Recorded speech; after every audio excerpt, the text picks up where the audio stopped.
কোরবানির ঈদের বাকি আছে মাত্র কয়েকদিন। দেশের বিভিন্ন স্থানে জমতে শুরু করেছে পশুর হাট।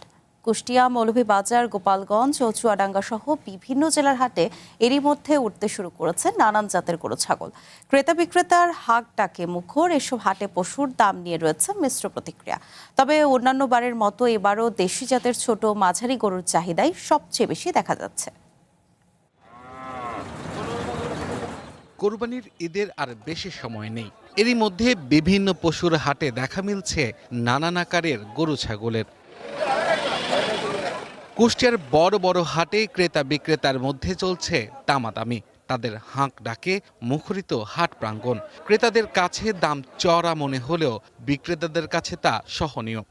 যে দাম এখন এই গরু আমার হাটে নিয়ে আসি, এই গরুর দাম বলছে 1,30,000। একটা গরু আপনার নিম্ন 20,000 টাকা কম বাজার বর্তমান। 2 লাখ টাকার গরু 1.5 লাখ দাম করছে। আমরা কিনতে এসে দেখতেছি গরুর দাম কম না বেশি। পকেটমার বা অজ্ঞান পার্টির তৎপরতা রোধে পুরো হাট আনা হয়েছে সিসি ক্যামেরার আওতায়। কুষ্টিয়াতে প্রচুর গরুবাহী ট্রাক কুষ্টিয়া হইতে বাংলাদেশের বিভিন্ন জায়গায় যাবে। সেই জন্য আমাদের হাইওয়ে হেডকোয়ার্টারের নির্দেশনা অনুযায়ী আমাদের নিয়মিত টহলের পাশাপাশি আরও অতিরিক্ত টহল বৃদ্ধি করা হয়েছে এবং পিকেট ডিউটি বৃদ্ধি করা হয়েছে। মৌলভীবাজারের হাটের বিভিন্ন প্রান্তে সারিবদ্ধভাবে বাঁধা রয়েছে দেশি ও বিভিন্ন জাতের গরু।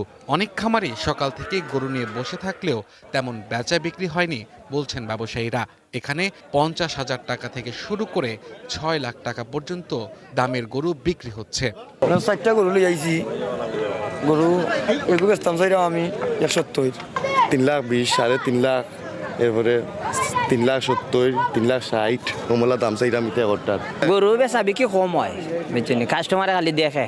আমার গরুর গরু এটা গাছ খাওয়ানি কিনা খাওয়ানি বুটা, কোনো মেডিসিন নাই, কিছু নাই। কোরবানির ঈদ যত ঘনিয়ে আসছে, গোপালগঞ্জের বিভিন্ন পশুর হাটে বাড়ছে ক্রেতা বিক্রেতার ভিড়। অনেক ক্রেতা থাকলেও পশুর দাম নিয়ে রয়েছে মিশ্র প্রতিক্রিয়া।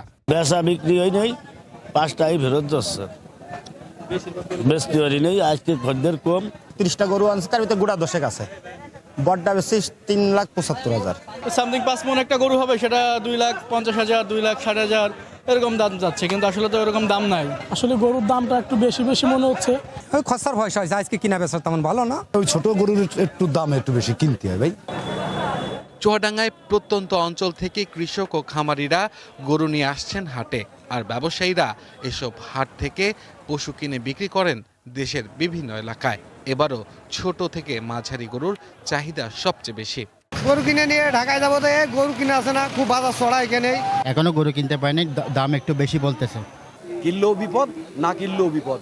ক্রেতা বিক্রেতাদের সুবিধায় সব ধরনের ব্যবস্থা রাখা হয়েছে হাট ইজাদারদের পক্ষ থেকে। জাল টাকা শনাক্তে ব্যবহার করা হচ্ছে machine. Abdul Al Mamun, one national desk.